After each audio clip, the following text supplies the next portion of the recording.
A father's 70th birthday. The grand Sterling family dining room, dripping with old money and secrets. At the head of the table sits Ethan, the millionaire heir, with a beautiful woman on his arm. The only problem? She isn't his wife. He told his real wife, Olivia, that the dinner was cancelled. He told his guest, Katerina, that he was separated. He thought he had orchestrated the perfect deception. But he underestimated one person, the patriarch himself. In a few moments, his father will stand, raise his glass, and deliver a toast that will not celebrate a life, but detonate one, exposing every lie in a spectacular explosion of truth. The silence in the Greenwich mansion was a physical entity, as heavy and oppressive as the humid Connecticut summer air. It clung to the damask curtains and settled in the deep pile of the Persian rugs. Olivia Sterling had become an expert in navigating this silence, in distinguishing its many textures. There was the tense, brittle silence of Ethan's displeasure, the hollow silence of his absence, and the one she was currently enduring, the humming, electric silence of his lies. It had been building for 6 months. It started as a subtle shift in the atmosphere, a change in pressure that only she, the long-time resident of his world, could detect. Then came the more tangible evidence. The late nights at the office, a classic excuse so threadbare it was insulting. The scent of a perfume that wasn't hers, a heady, musky fragrance called forbidden nectar she'd once smelled on a patron at a charity gala, clinging to the lapels of his Brioni suits. Then there were the phone calls, hushed and urgent, where his voice would drop to a low murmur the moment she entered the room. He'd end them with a clipped, "Asset management. We'll circle back," his eyes avoiding hers. Ethan Sterling, heir to the Sterling Innovations fortune, was a man who believed his intellect and wealth formed an impenetrable shield. He moved through life with the careless confidence of someone who had never faced a real consequence. Their marriage, once a passionate partnership, had slowly devolved into a transactional arrangement. She managed the household, chaired the appropriate charities, and presented the flawless image of a devoted wife, while he expanded the empire his father, Richard, had built. The love had long since eroded, leaving behind a foundation of shared history and social obligation. But loyalty and respect, Olivia believed, should remain. Ethan was bulldozing what little was left. Tonight was supposed to be a cornerstone event, Richard Sterling's 70th birthday dinner.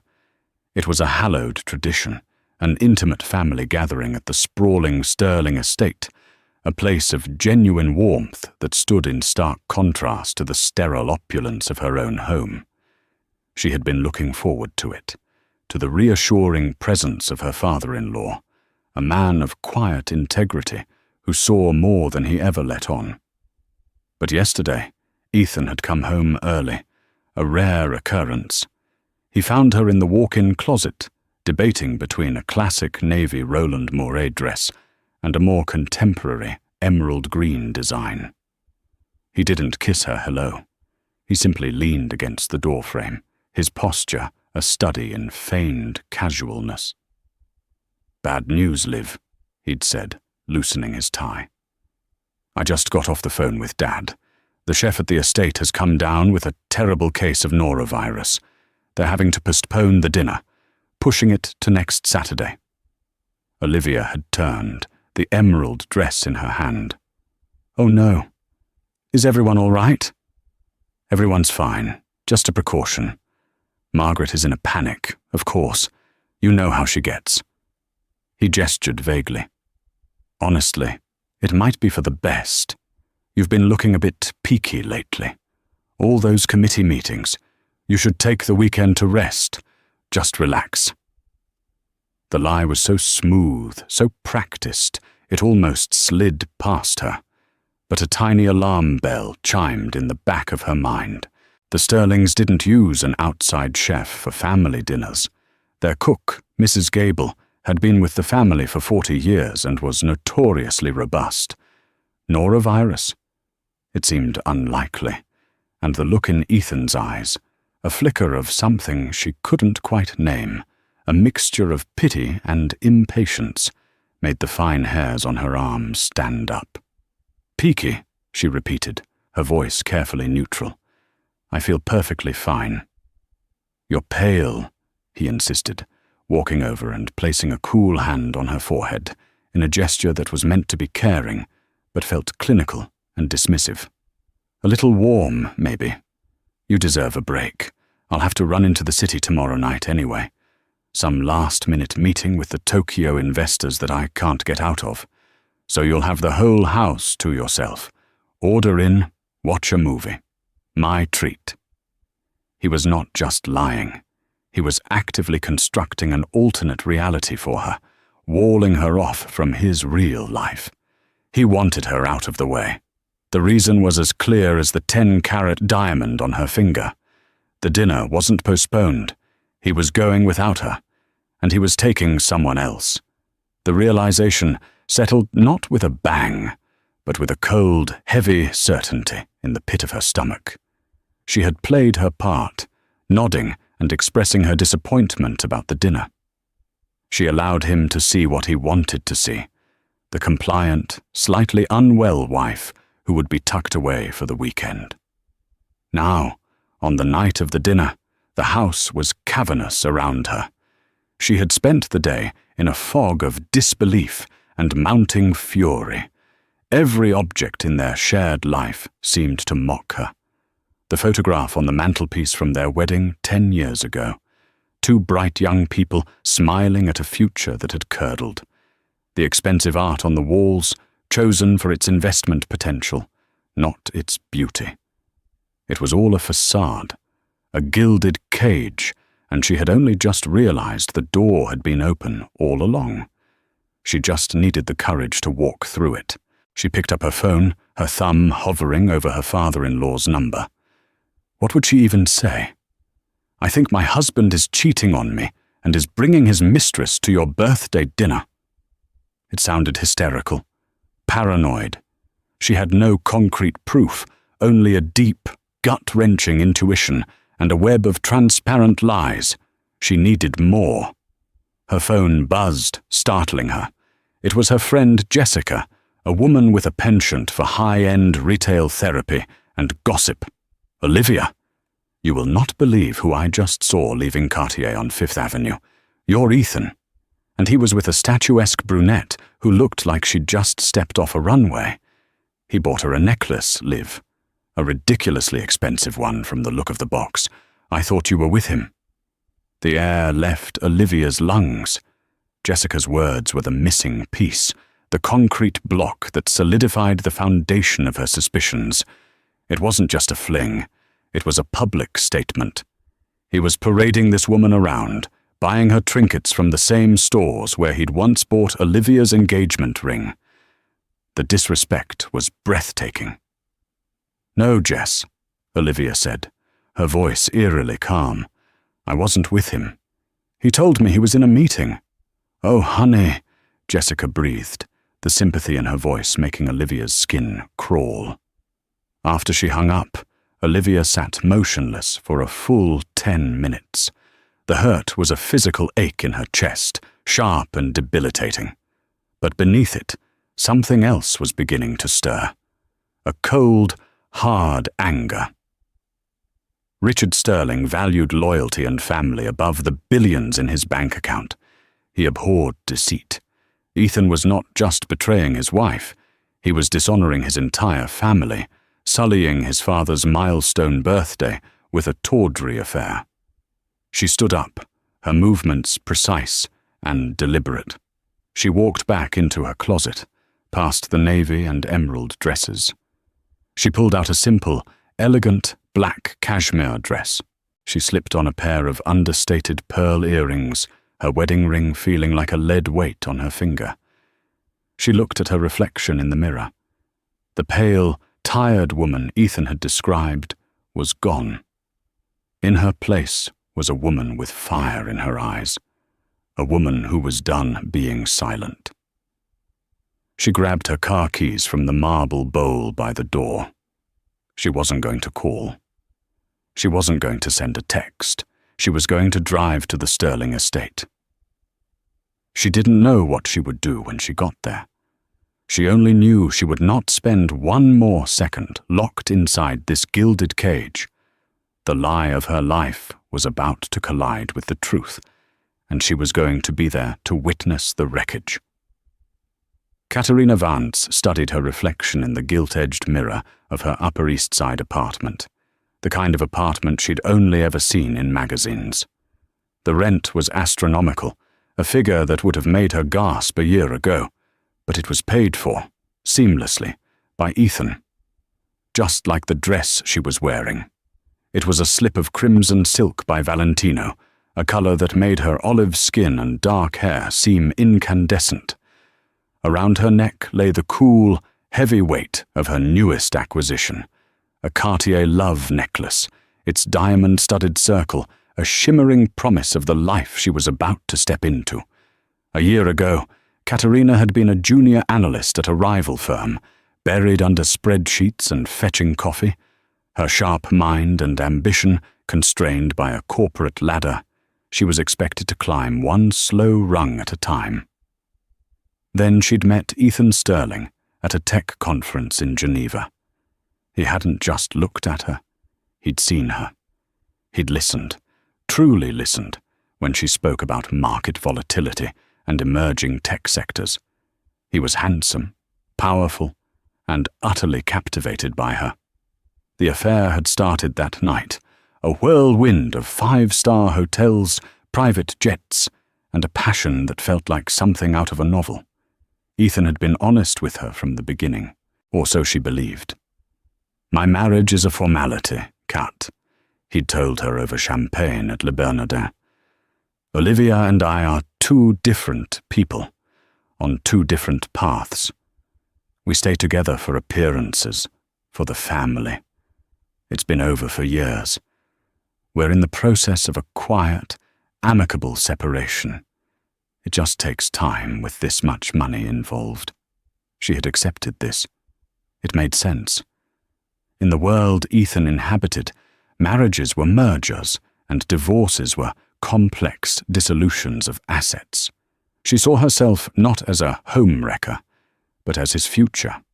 He was breaking free from a cold, loveless past, and she was the vibrant, intelligent partner he deserved. He treated her like a queen, but more importantly, he treated her like an equal. He valued her opinions on business, praised her insights, and promised her a role at Sterling Innovations once the dust settled. 2 nights ago, he had presented her with the invitation. He'd arrived at her apartment with the red Valentino box and the smaller, iconic Cartier one. "I want you to come with me to a dinner on Saturday," he'd said, his blue eyes sparkling with excitement. "It's for my father's 70th birthday. It's time he met you." Katerina had felt a jolt of panic, followed by a wave of elation. "Your father? Ethan, are you sure? With your situation?" "It's the perfect opportunity," he'd insisted, clasping the necklace around her neck, his fingers warm against her skin. "Olivia is away, visiting her sick mother in California. A sudden thing. It's just going to be my parents and my sister. I'll introduce you as a brilliant colleague from our London office, someone I'm mentoring. But my father, he's sharp. He'll see the way I look at you. He'll understand. It's the first step, Kat, the first step to making us official." The story was plausible, the logic sound. It was a soft launch of their relationship. By introducing her in a professional capacity, he could gauge his family's reaction without causing a scandal. It was smart. It was an Ethan move. She trusted him completely, so she had spent the last 48 hours in a state of nervous euphoria. She researched Richard Sterling, reading articles about his legendary business acumen and his deep-seated family values. He was a titan, a self-made man who had turned a small electronics company into a global technology conglomerate. Impressing him was paramount.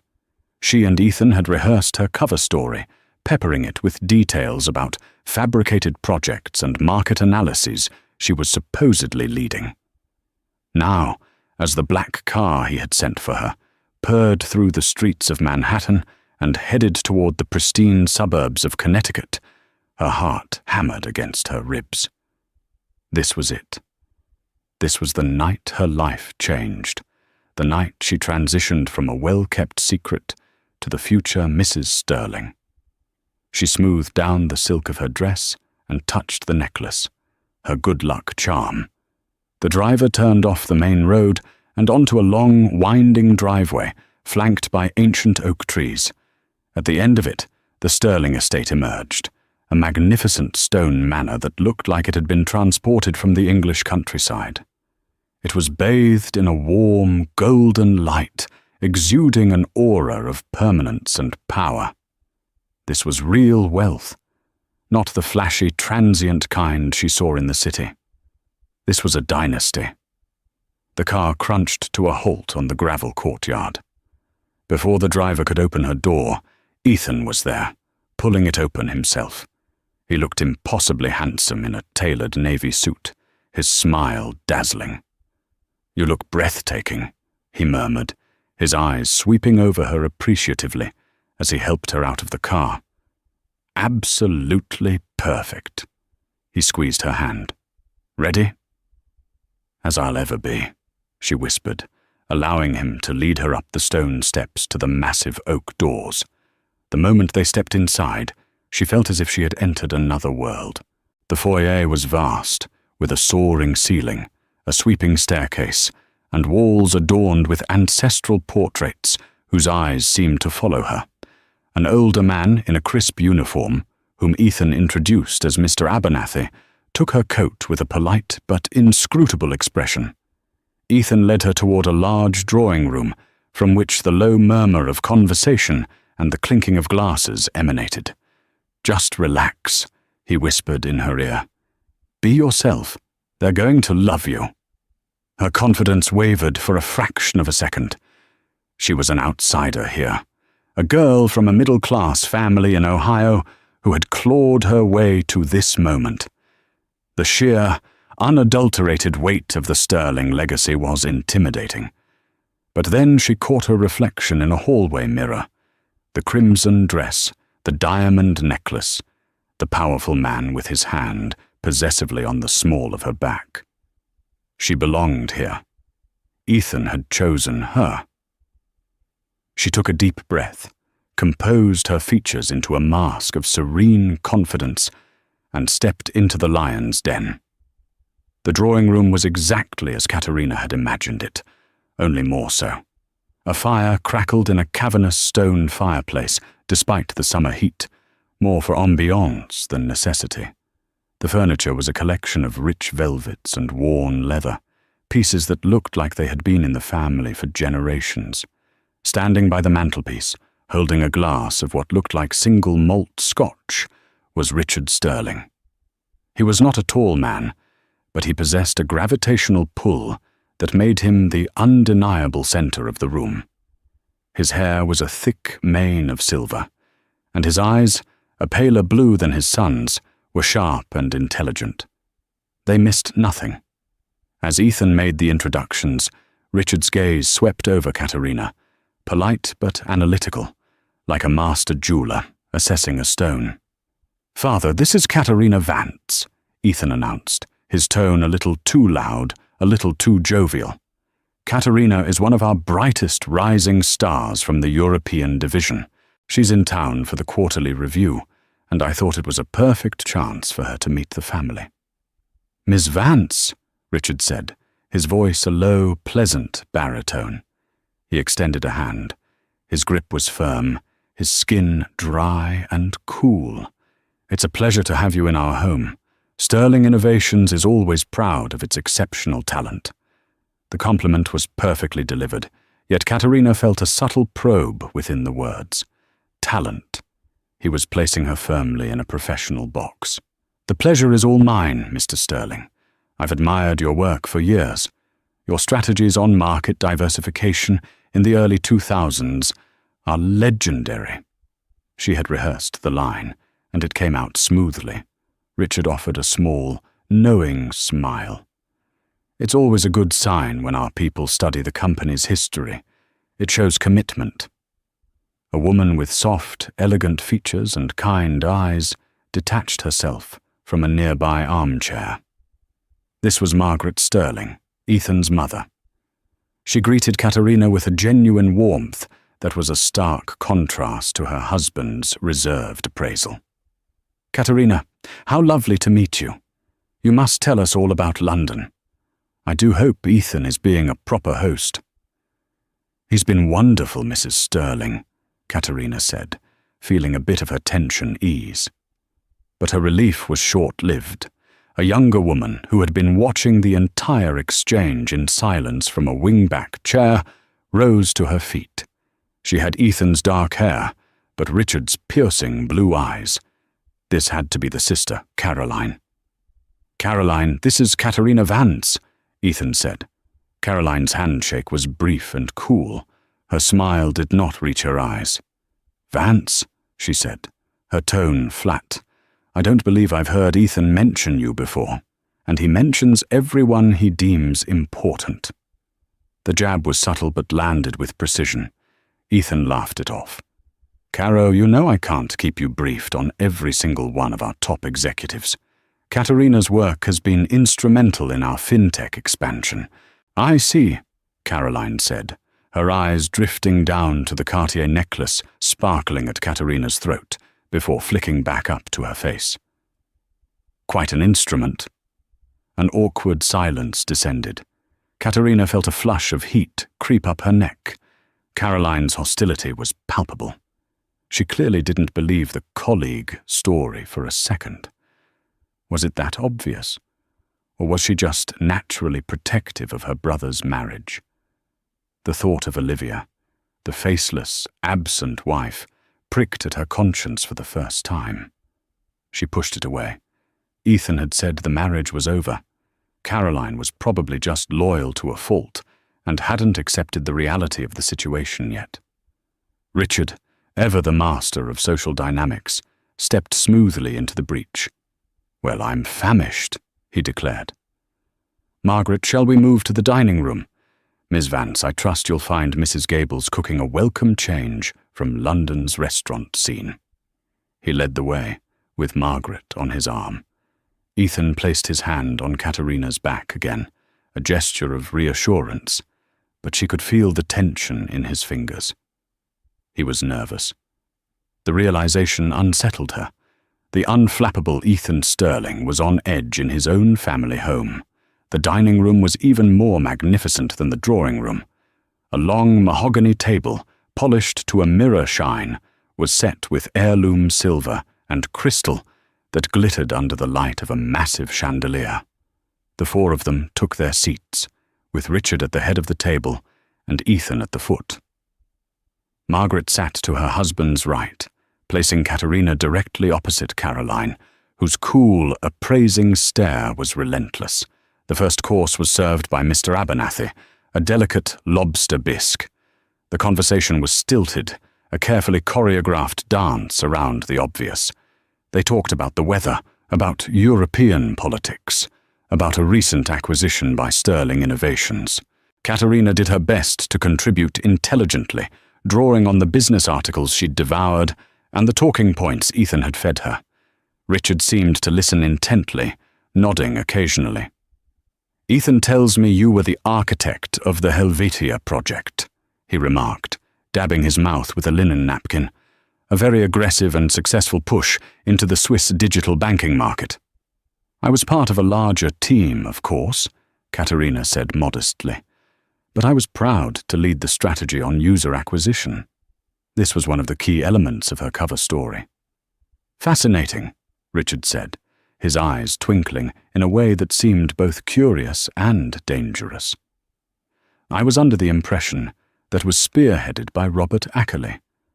I had lunch with him in Zurich last month. A brilliant fellow. He never mentioned your name."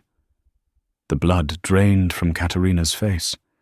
It felt like the floor had dropped out from under her.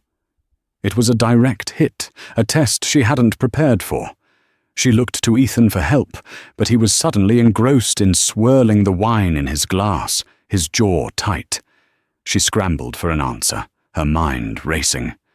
"Mr. Ackerley is the overall head of the division, of course," she managed, her voice a little too high. "He operates at the 30,000-foot level. I was on the ground, leading the tactical implementation. We didn't interact directly." It was a weak recovery, and she knew it. Caroline let out a barely audible scoff. Richard didn't press the point. He simply nodded slowly, a thoughtful expression on his face, and changed the subject. "Well, it's a competitive world. It takes a certain kind of person to thrive in it, someone willing to take risks, to be bold." He looked from Katerina to his son. "Wouldn't you agree, Ethan?" Ethan finally looked up, a forced smile plastered on his face. "Absolutely, father. Boldness is the sterling way." Katerina took a sip of water, her hand trembling slightly. This was not a friendly family dinner. It was an interrogation. Richard Sterling was not just making conversation. He was gathering information, testing for weaknesses in her story. And Caroline was his silent, hostile accomplice. She suddenly felt very alone, a pawn in a game whose rules she didn't fully understand. The beautiful crimson dress felt like a costume, and the diamond necklace a brand. She glanced at Ethan, hoping for a sign of solidarity, but he refused to meet her gaze. He was too busy trying to survive in the den of the lion he called a father. As Mr. Abernathy cleared away the bisque bowls and served the main course, a perfectly roasted rack of lamb, an oppressive silence settled over the table. It was broken only by the clink of silverware against porcelain. Katerina tried to eat, but the food tasted like ash in her mouth. Every bite felt like a performance, every movement scrutinized by Richard's analytical gaze and Caroline's open contempt. Ethan, sensing the disastrous turn the evening was taking, attempted to seize control of the narrative. He launched into a monologue about a new AI venture capital fund he was starting, his voice filled with a forced, booming enthusiasm that sounded hollow in the grand dining room. He was performing for his father, trying to project the image of the competent, visionary heir. "And the scalability is immense, father. We're talking about a potential 10-fold return within 5 years. The seed funding is already in place," Ethan boasted, gesturing with his wine glass. Richard listened patiently, his expression unreadable. When Ethan finished, he simply said, "Ambitious, but high risk. You'll need to watch your exposure." It was not a word of praise, but a quiet caution, the kind one gives to a reckless child. The comment seemed to deflate Ethan, who retreated into a sulky silence. It was Margaret who, in her gentle way, tried to salvage the evening. "Katerina, Ethan mentioned you do a great deal of traveling for the company. You must have some wonderful stories. Have you been anywhere exciting recently?" Katerina saw it as a lifeline, a chance to steer the conversation to safer, more personal ground. "Oh yes, it's one of the perks of the job," she said, forcing a bright smile. "We just closed a deal in the Caribbean. I spent a week in St. Bart's last month. The weather was divine." She said it innocently, a throwaway line meant to be pleasant. But as soon as the words left her mouth, she felt the atmosphere shift. Caroline, who had been pushing a single pea around her plate, suddenly looked up, her eyes narrowed into slits. "St. Bart's," Caroline repeated, her voice laced with a strange intensity. "Last month? That's fascinating. Olivia was supposed to go to St. Bart's with Ethan last month for their anniversary, but she had to cancel at the last minute because her mother took a fall. Ethan said he cancelled the trip entirely. He told us he spent the week buried in paperwork at the office. The silence that followed was absolute. Katerina's heart stopped. She stared at Caroline, then her eyes darted to Ethan, whose face had gone pale. He had told Katerina the trip was a company retreat for top performers. Another lie. A stupid, reckless, easily discoverable lie. He had taken his mistress on the vacation he was supposed to have with his wife. The audacity of it, the sheer, arrogant carelessness, was staggering. It must have been a different trip, Katerina stammered, the blood roaring in her ears. A different time. My project was for the fintech division. How strange, Caroline mused, her voice dripping with faux innocence. 2 major concurrent company trips to the same tiny island. Sterling Innovations must own half the hotels there. She took a delicate sip of her wine, her eyes never leaving Katerina's face. The trap had been sprung. Meanwhile, 50 miles away, Olivia was pulling her Mercedes through the familiar gates of the Sterling estate. She hadn't called ahead. She hadn't warned anyone. The raw, visceral need to confront the lie had propelled her forward, driving on pure adrenaline and a sense of righteous fury. After her friend Jessica's call, she had felt a strange clarity. The years of quiet unhappiness, of sublimating her own needs for the sake of Ethan's career and their public image, had coalesced into a single point of action. She didn't use the main entrance. She drove around to the service road that led to the kitchens, parking her car in the shadows by the greenhouse. She knew the layout of the house as well as her own. A small, rarely used door from the west garden led into the library, which adjoined the main dining room. Her hands were shaking as she inserted the old brass key, a key she hadn't used in years, into the lock. It turned with a quiet click. She slipped inside, her soft-soled shoes making no sound on the thick oriental rug. The library was dark, smelling of old paper and leather. Through the thick, carved double doors that led to the dining room, she could hear the faint murmur of voices. She crept closer, her heart pounding a frantic rhythm against her ribs. She pressed her ear to the cold, polished wood. The voices became clearer. She could hear Caroline's sharp, incisive tone, and a lighter, feminine voice she didn't recognize, the voice of the other woman. And then she heard the lie about St. Bart's unravel. Ethan said he cancelled the trip entirely, Caroline was saying.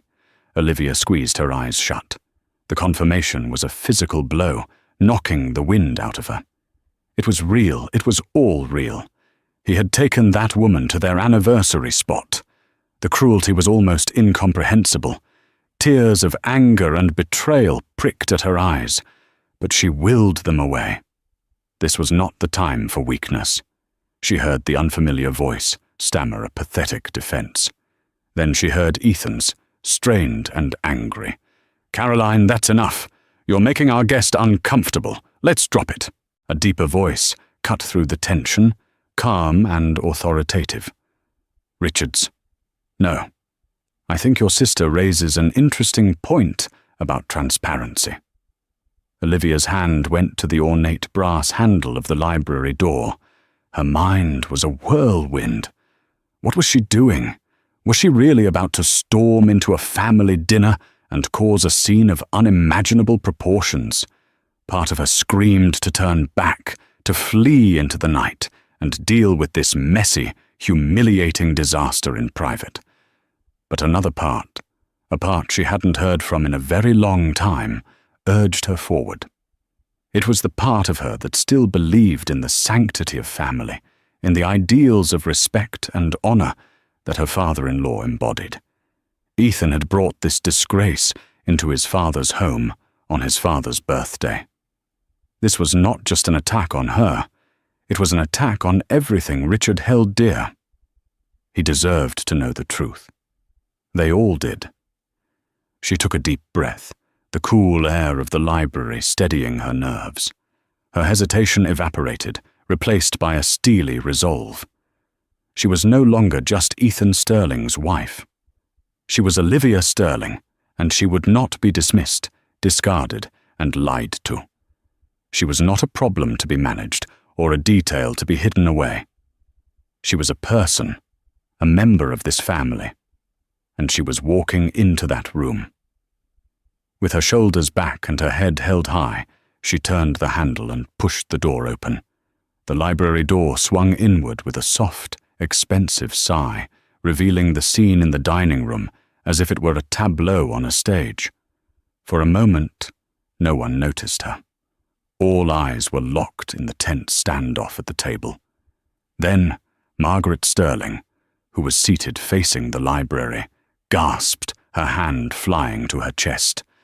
"Olivia!" Every head whipped around. The collective shock was a palpable wave that rolled through the room. There stood Olivia, framed in the dark wood of the doorway, a spectre at the feast. She wasn't dressed for a party.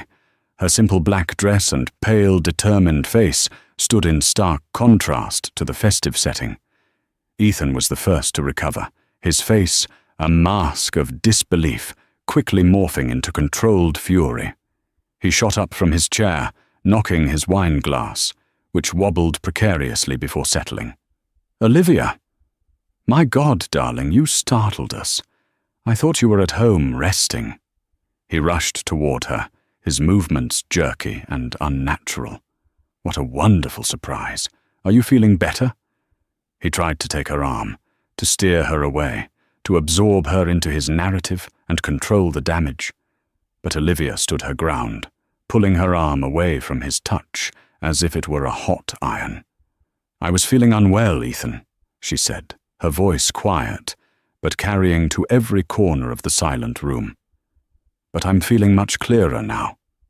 Her gaze swept past her husband's frantic face and landed on the woman sitting in her usual seat. Katerina Vance stared back, her face ashen. The confident, brilliant colleague had vanished, replaced by a woman drowning in a nightmare. The crimson dress now looked garish, the diamond necklace a brand of shame. In that instant, Katerina understood everything. The absent wife wasn't away in California, the marriage wasn't over, and she was not a respected colleague. She was the tawdry secret, dragged into the light and put on display for the family she had hoped to impress. A wave of humiliation so intense it made her physically nauseous washed over her. Caroline watched the scene with a look of grim vindication, while Margaret looked back and forth between Olivia and Ethan, her expression one of dawning horror and confusion. But it was Richard Sterling who commanded the room, even in his stillness. He had not moved from his seat at the head of the table. He simply observed, his face a granite mask, his pale blue eyes taking in his son's panic, his daughter-in-law's steely resolve, and the utter desolation on Katerina Vance's face. He looked at Olivia, and for the first time that evening, his expression softened with something that looked like profound sorrow and respect. He gave her a small, almost imperceptible nod. "Ethan, stop hovering over your wife," Richard said, his voice cutting through the tension like a scalpel. "Let her come in. Olivia, you look like you could use a drink. Abernathy, please fetch a glass for Mrs. Sterling." The calm, procedural command shattered Ethan's composure. "Father, this is just a misunderstanding," he sputtered, gesturing wildly between the two women. "Olivia, Katerina is a colleague, I swear. This is a business dinner. I told you I had a meeting with investors." "You told me," Olivia interrupted, her voice gaining strength, "that this dinner was postponed. You told me Mrs. Gable had norovirus. You told me to stay home and rest because I looked peaky." She recited his lies back to him, each one a perfectly aimed dart. Ethan flinched, his bravado crumbling. He had no defense.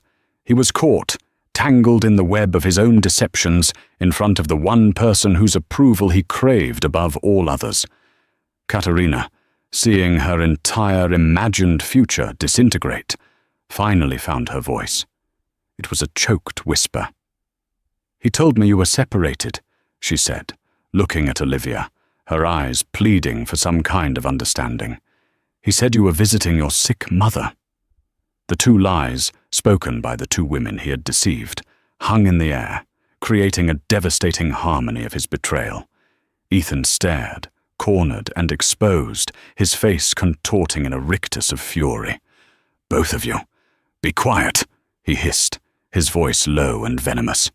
He was losing control, the polished facade cracking to reveal the ugly desperation beneath. "No, son," Richard Sterling said, his voice quiet but imbued with an absolute, unshakable authority. He slowly pushed his chair back and rose to his feet.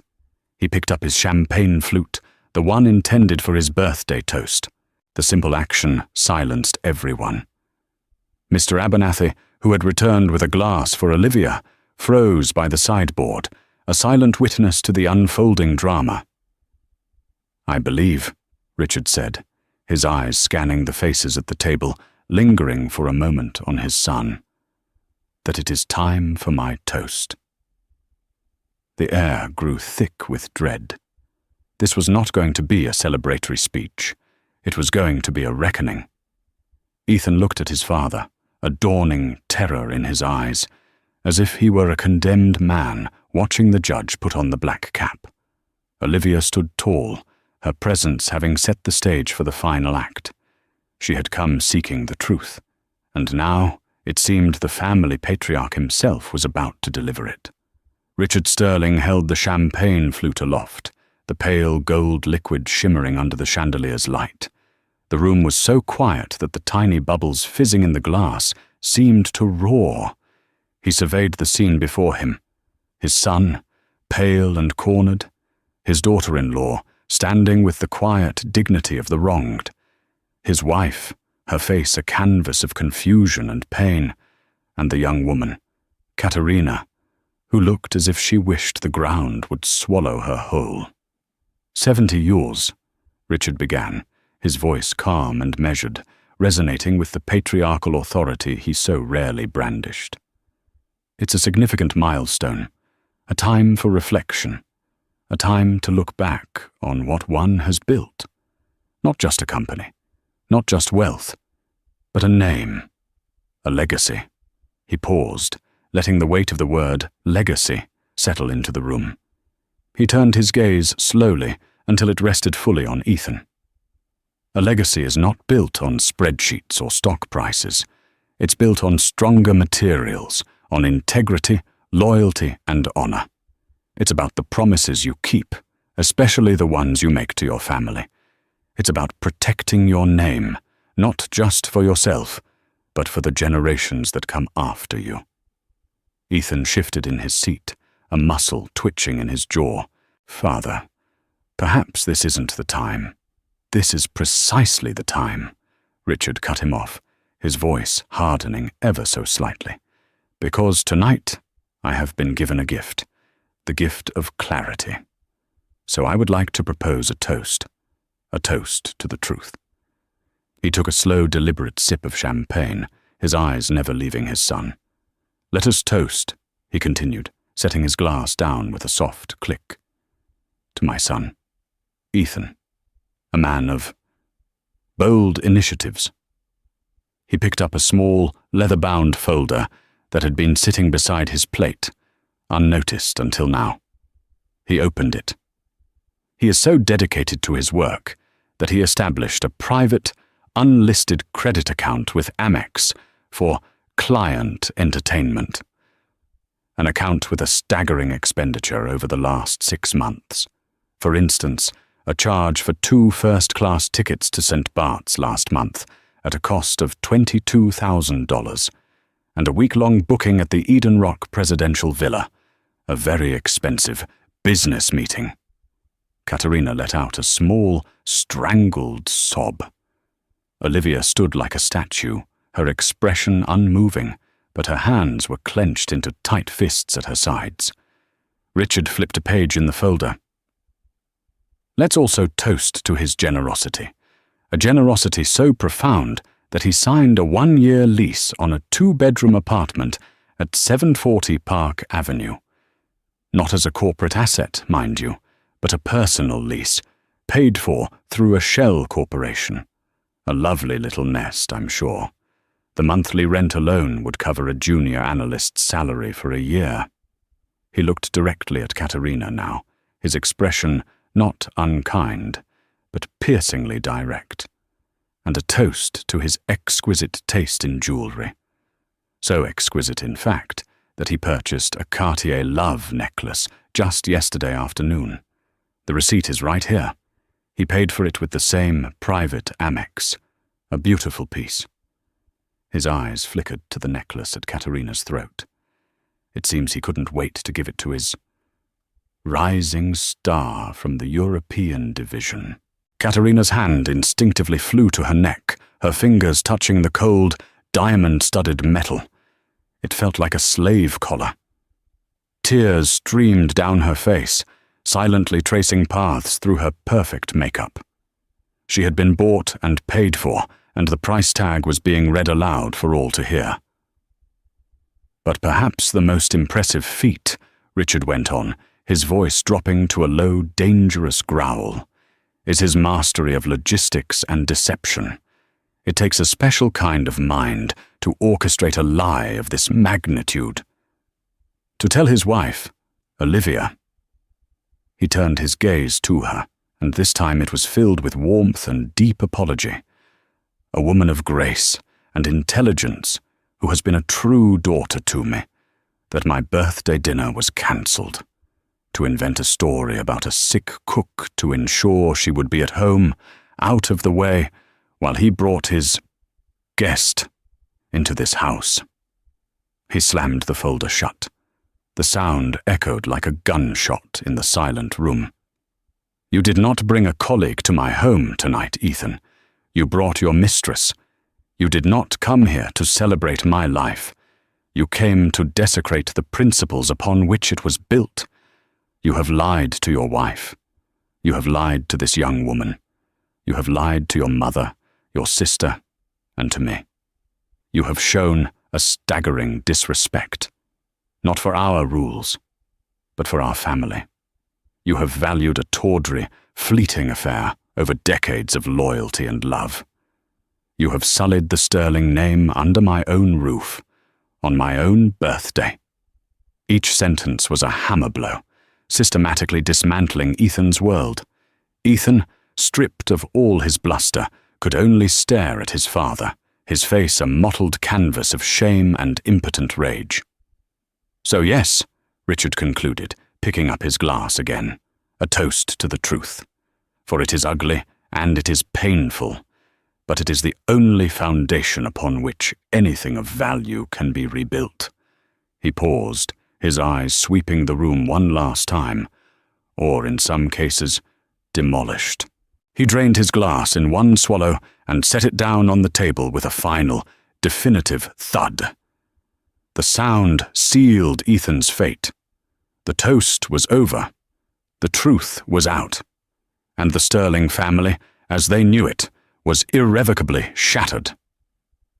The silence that followed Richard's toast was heavier and more profound than any that had come before.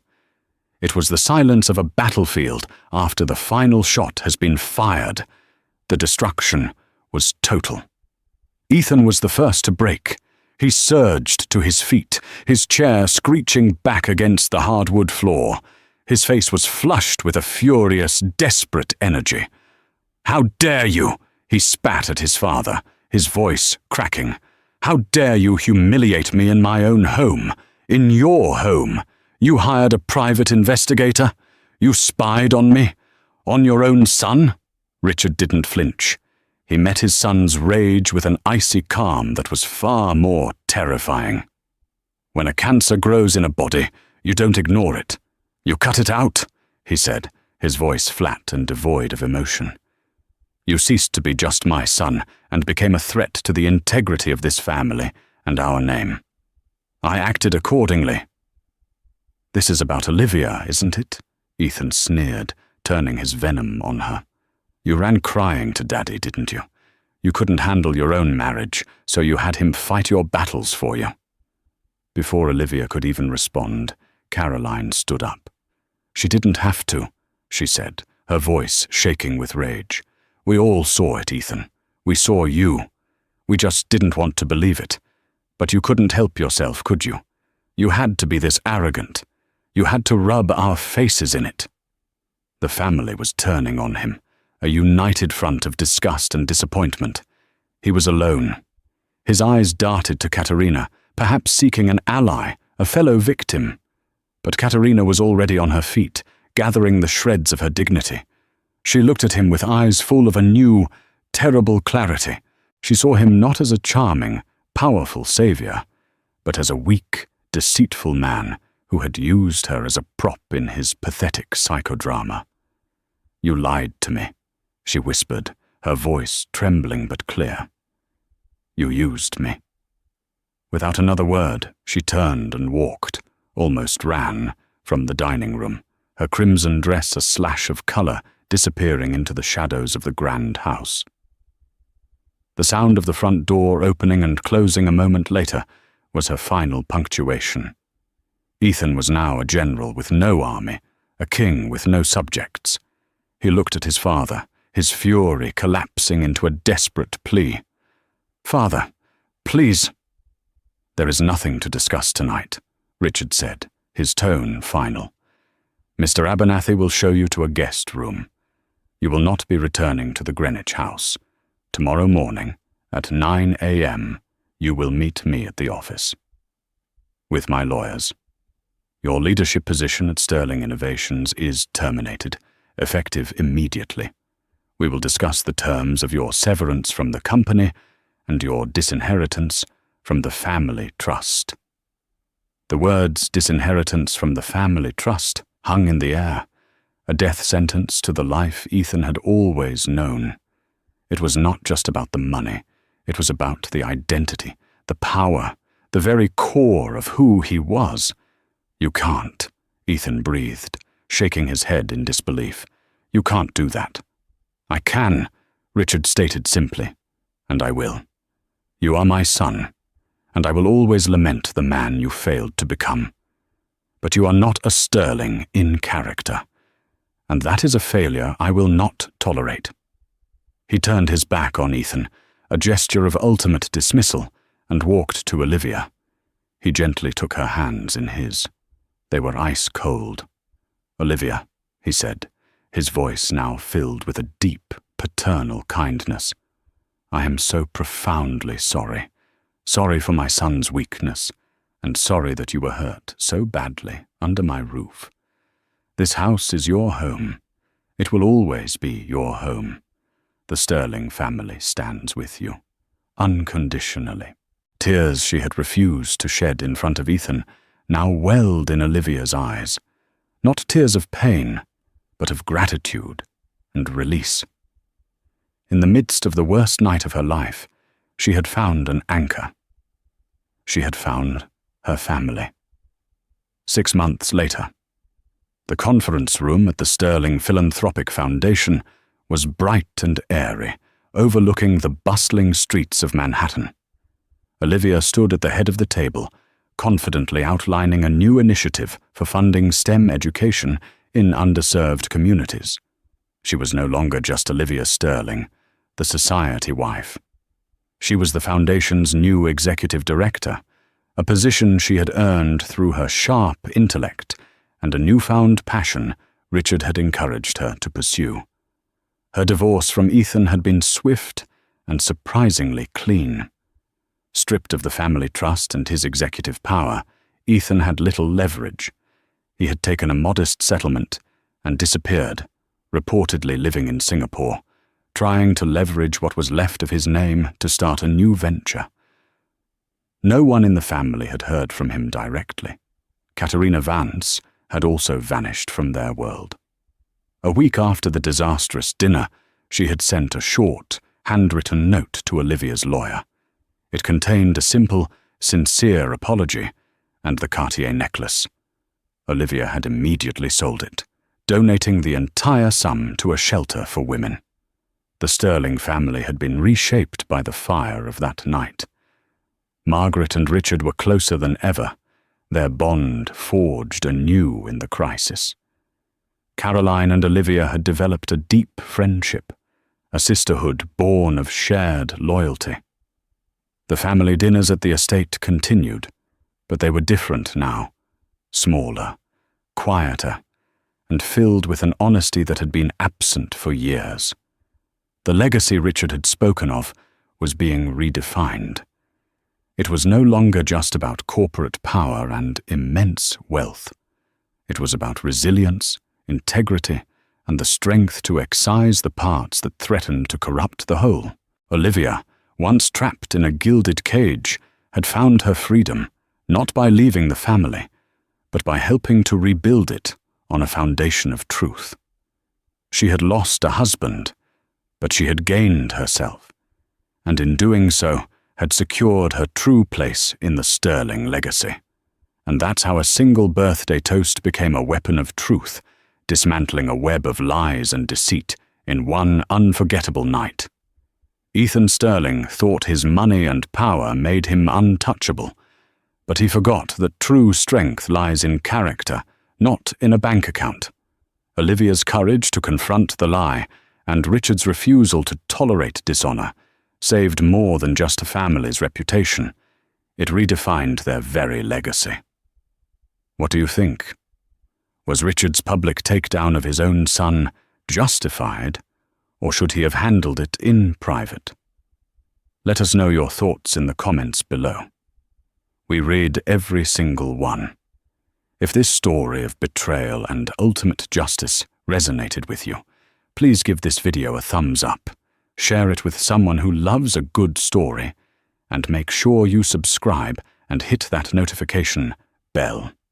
We have more incredible real-life dramas coming your way that you won't want to miss.